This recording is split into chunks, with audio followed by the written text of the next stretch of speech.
man can live like a king in those places. Personally, the king's ready for a change. Or maybe you're getting homesick for Joliet? It had irritated Perry at first, the way the man spoke of himself, the king this or the king that, like he was speaking of a third person. But Perry was used to it now and said, "How much you think?" Money, Perry meant. King knew what Perry wanted to hear, so he went over it again, saying, "We each put a couple $100,000 in some Mexican bank. The word will get out. That's millions when you convert dollars into pesos. How do you think that would feel to be a millionaire?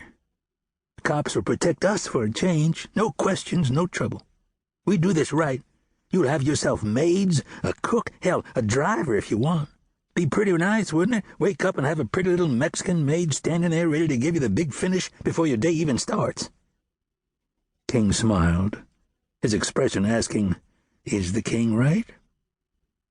Perry liked that, no matter how many times he heard the story, but then he had to go and spoil it by looking around the truck stop beyond the 18-wheelers parked in rows and saying, "Snow's ticking on the damn palm trees. You believe this shit?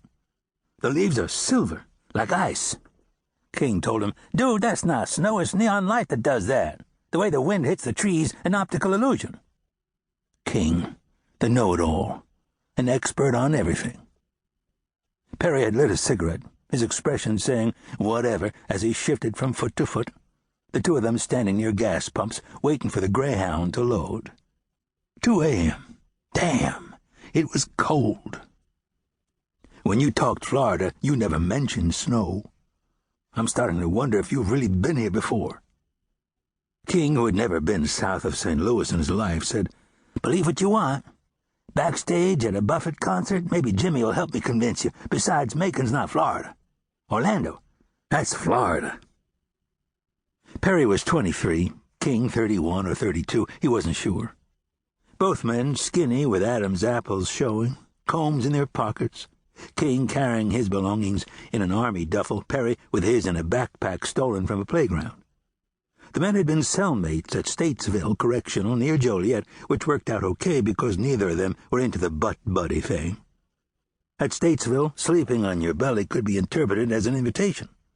So having a cellmate who dug only girls was worth a hell of a lot more than friendship. They had both worn their pants low, kept their mouths shut, and done their time kicking around ways to get rich when they finally made parole. It was at Statesville that they met Julie, a black dude who told them about a man he'd worked for in Winter Haven, which was near Orlando, doing lawn maintenance, picking oranges. An old man, he said, who had a coin collection worth a fortune and paid his help in cash, usually $20 bills. Older bills, Julie told them, the picture of Jefferson small on the front, which suggested to King, the thinker, that the old man didn't use banks. "How'd he make his money?" King had asked. "Family owned 1,000 acres of citrus," Julie had told them. "Then Disney came along. The old man still owns 100 acres. 6 years ago, he still owned it anyway.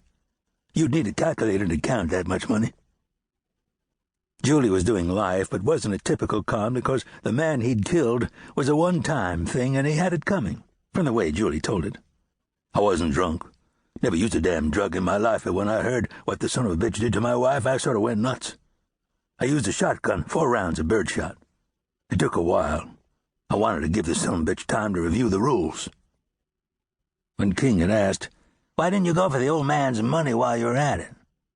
The look of contempt on Julie's face said more than any parole board would ever know.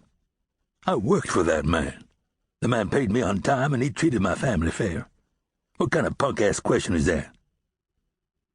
After that, Julie wouldn't give King or Perry the time of day, but they'd learned enough by then. They knew the old man's name, and that what was left of the citrus farm was set back off Green Pond Road and Route 27 on property north of Winter Haven, most of it probably golf courses and trailer parks by now, but the big white house still there, Julie guessed, hidden by trees. It took a few weeks thinking about it before King really latched on to the idea of Florida, heading south, scoring big, then buying their way out of the United States and into foreign lives. It wasn't until then that King mentioned he'd once lived in Florida. He claimed he'd worked as a lifeguard in Palm Beach, hustling rich old women, wearing custom-sewn jackets. He'd even done some scuba diving, and, he said,